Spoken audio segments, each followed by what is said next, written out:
Name's Vince Goulet. I lost my wife Jennifer to a fentanyl overdose. We'd been together for 15 years, or close to 15 years, and I didn't realize it at the time, but the entire time I was with her, she had been addicted. But I know there was mental health trauma and physical pain that caused her to become addicted. She worked in the medical industry, so she knew how to manipulate the system. To begin with, I didn't even realize how bad the addiction was. I think I had blinders on the entire time. Like I said, prescriptions, I thought, okay, a doctor's got her best interests at heart. I don't see how it can be in her best interest to have her on opioids for over a decade. But the mandate at the time was, you get your patient in and out in 10 minutes. You treat the symptoms. The disease will take care of itself. Well, no, that's not how it works.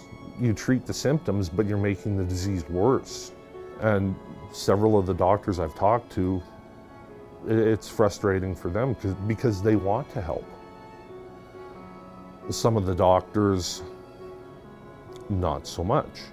It was never without a prescription until the addiction really took hold.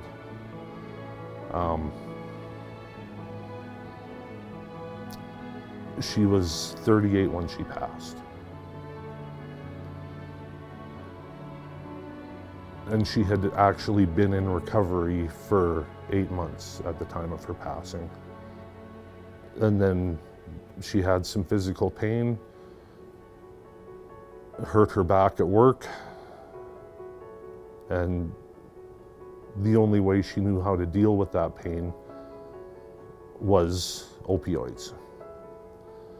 She relapsed on fentanyl, and the very day she relapsed is the day she passed away.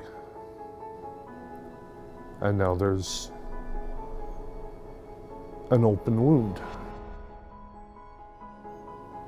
Waking up in the middle of the night and reaching across the bed, and there's nobody there. And that's something I'll never get back. Something that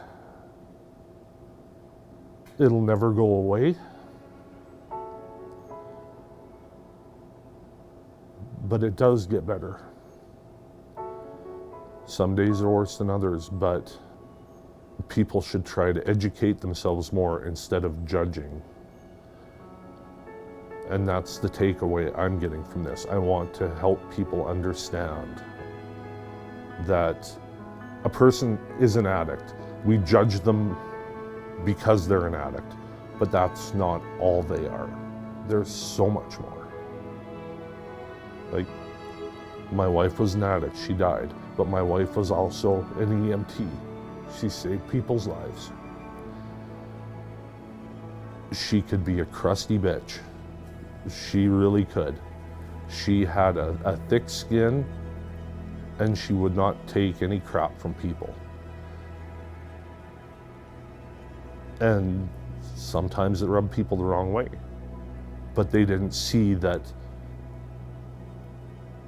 she could be that way when she had to be. But when she got home, she would cry on my shoulder. Like when she first became an EMT, her first week on the job, she had to administer CPR to somebody. And in a small town like Shaunavon, everybody knows everybody.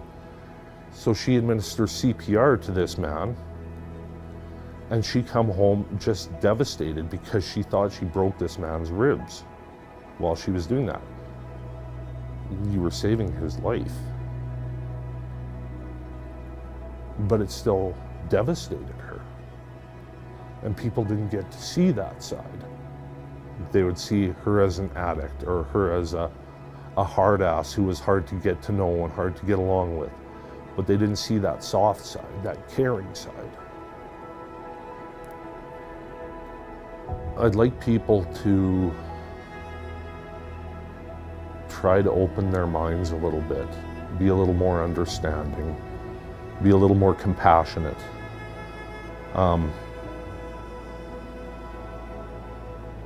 I'll be the first to admit, I was always one of those people who was, oh yeah, it's just another drug addict. It's just, the world's a better place without that. And it's so much deeper than that. They might be an addict, but that's not all they are. And there are people who love them and cherish them and would give anything to have them back. So please keep an open mind, keep some compassion in your hearts. I want to be able to let people know you're not alone. You're not the only person who's gone through this. And there is somebody out there who understands.